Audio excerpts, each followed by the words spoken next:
আমি কিন্তু আগেই প্ল্যান করে রেখেছিলাম যে শুক্রবারে বিরিয়ানি রান্না করব। তো সেই মোতাবেক আমি কাজ করছিলাম। আর শুক্রবার আসলে কিন্তু একটু দেরিতেই ঘুম থেকে ওঠা হয়। সো হ্যালো এভরিওয়ান, আসসালামু আলাইকুম। কেমন আছেন সবাই? কে কোথা থেকে আমার ব্লগটি দেখছেন কমেন্টে কিন্তু অবশ্যই জানাবেন। আর জানতে পারলে কিন্তু আমার অনেক বেশি ভালো লাগবে।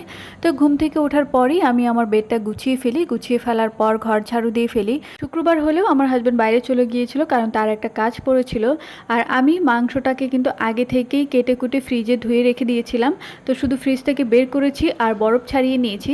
আর এর মধ্যে আমি সব রকমের মশলা দিয়ে জাস্ট ম্যারিনেট করে রাখবো।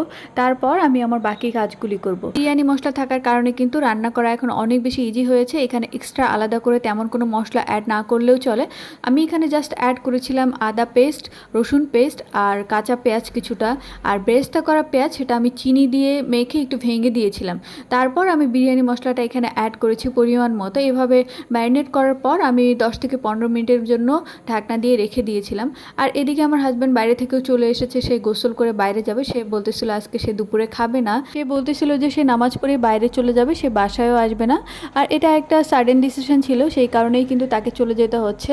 তবে আমি যদি আগে থেকেই জানতে পারতাম আমি কিন্তু আর আজকে বিরিয়ানি রান্নাই করতাম না, কারণ আমার একার জন্য হালকা পাতলা কিছু একটা রান্না করে নিলেই হতো। যাই হোক, আমি যেহেতু অ্যারেঞ্জমেন্ট করে ফেলেছি এখন রান্না করব, কারণ সে রাতে বাহির থেকে আসবে তখন খেতে পারবে।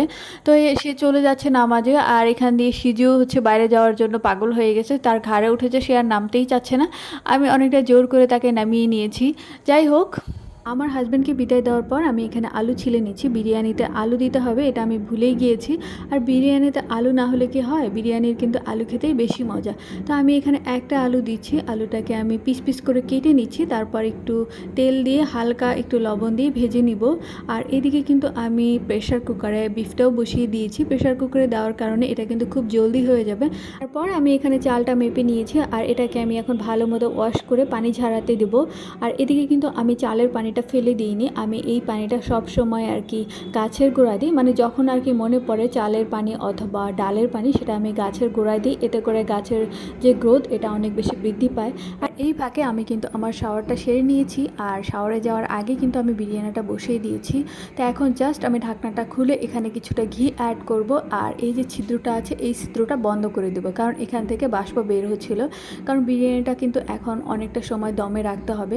তারপর এদিকে আমি শসা, টমেটো আর গাজর কেটে নিয়েছি। এটাকে আমি এখন একটু লবণ, একটা কাঁচামরিচ আর সরিষার তেল দিয়ে মেখে নেব।